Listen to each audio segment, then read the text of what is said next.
Oh, hello everybody. So this is just something I was thinking about the other day at work, and that is what to do if you are rushed by a loose dog. So that's going to be the title of this video. And there are a few things you can do. So now I read somewhere once that you should yell at the dog really loudly, to try to scare it off, and like yell no or something. And I've tried that.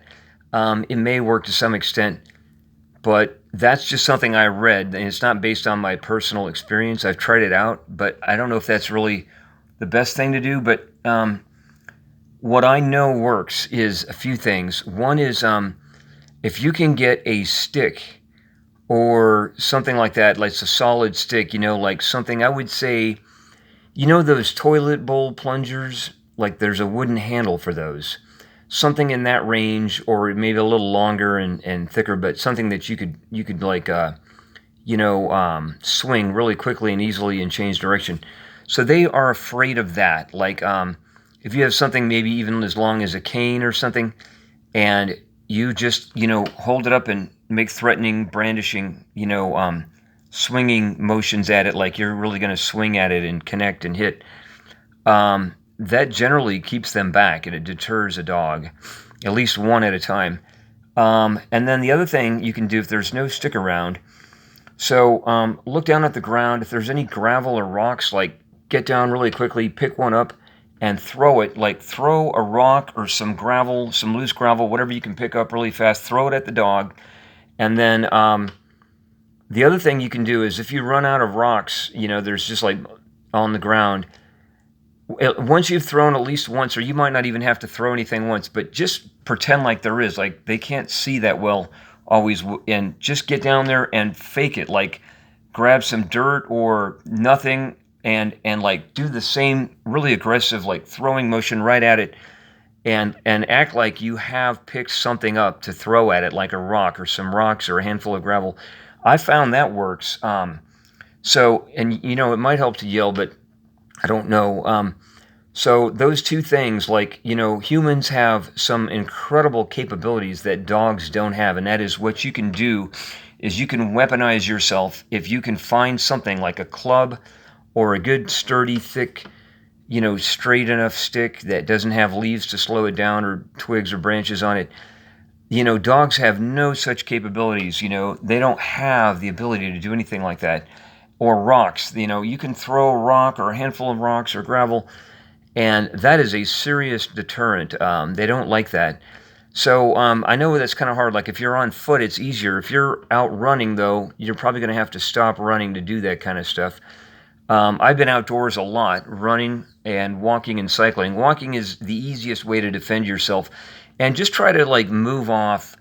There's another thing you can do is just try to act cool, like like you're friendly, and just move off carefully. Don't get them upset. Just kind of get out of there slowly, or, if you run, they'll chase you. And then you're at a disadvantage because they can get you from behind while you're running, and they're probably going to be much faster. And then the other thing is, okay,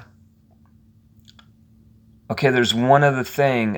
If you're on a bicycle, that's like the worst case scenario, because you're at a real disadvantage because you're having to steer and balance and do everything and be up on that bike all at the same time. And the only thing you can do, though, with a bicycle, if you're on a bike, is you can probably move much faster than you would be able to if you were on your feet walking or running. So you may have a slight advantage, particularly if you're a fast cyclist and you've got a fast bike, like not something really slow, because bikes vary, like by the tire width and the wheel width have a lot to do with how fast a bike can be and how heavy the frame is to some extent. But if you're a good cyclist and in good shape and you can really get up and go, you might want to just try out running them. And here's the reason. So if they're chasing you, they're going to have to come alongside you and jump at you to grab you with their mouths or something, while they're having to run as fast as you are cycling at the same time. That really puts them at a disadvantage. I just know this because I've been rushed by a pack of dogs while I was cycling, and I just really took off. And particularly if you're going downhill. And the other thing is that time is on your side, because they're going to get tired running as fast as you're cycling. A bicycle is much more efficient than running, at least comparing a human to a human on a bike. Um, you can cycle, and after a while, those dogs are going to start getting tired, and they can be very territorial. Like, if you're getting out of their territory, then they might just peel off. Like it's no longer their business. Another thing that's on your side is if you're cycling, and I know this video is getting longer, but the farther you go, the more you increase your chances of being seen by some humans who might intervene, who might be able to intervene to help, like somehow do something. So, or even like if you get into where there's more people, then the dogs might get distracted, like they don't know who they want to chase anymore. Um, just generally you'll get it witnessed. So I would say, I have had many, many encounters with dogs on like bicycles, on a bike, on when running and walking and all that sort of thing. And I don't think I've ever really been ripped into. But I've had a lot of menacing, close, like they come up and you know how they are. But often dogs are owned by people, so they have a sense of like, like they're duty bound to like obey humans. But if you can kind of like pretend to be their owner, maybe. But the other thing is that they're territorial. Like if you're going by, but they should know, like going by a road. The problem is if you're going by somewhere that's rarely visited by people who are not in a car. They're not accustomed. They're not used to seeing you, outside of a car. And if you're way out in the middle of the country or something, then that's unusual and unexpected for them, perhaps. But if you're in a place where there's generally a lot of people going by anyway, they should know that they're not in their rightful, territory once they leave the property that their owner owns. Like if they get off the yard or something, they don't, and bring them to justice. Like, oh, I guess if you have to, you could complain to the authorities. Like, make a note of the address and the dog, and somebody can go in there and talk to the owner and tell them to get that dog under control. Like if it's a place you want to go back to and you have every right to go walking there or something, then you shouldn't expect to be prevented from that by a loose, wild, like a dog that somebody's been irresponsible with.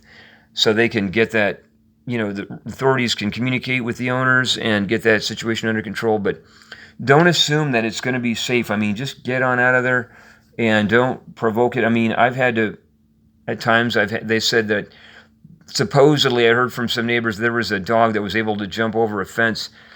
And I just had to stop walking by there.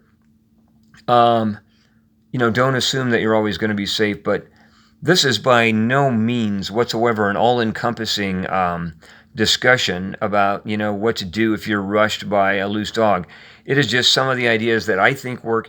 I know the stick thing works. If you know you're going to go to an area that might have dogs that are, unchained or out on the loose, if you bring a stick or a cane or something with you, just carry it on your side. You can switch hands to even it up, and swing that. You don't have to actually hit them, but threaten and make some serious swinging, like threatening motions, and yell if you need to, whatever. That really keeps them from totally like attacking you. They'll stay at a distance, a respectful distance usually. The other thing is, like I said, the rocks. If you can throw them or pick them up or even pretend that you are finding rocks on the ground, that is a big deterrent. I know. It seems to have helped for me. So, but then there's no guarantees with the dog.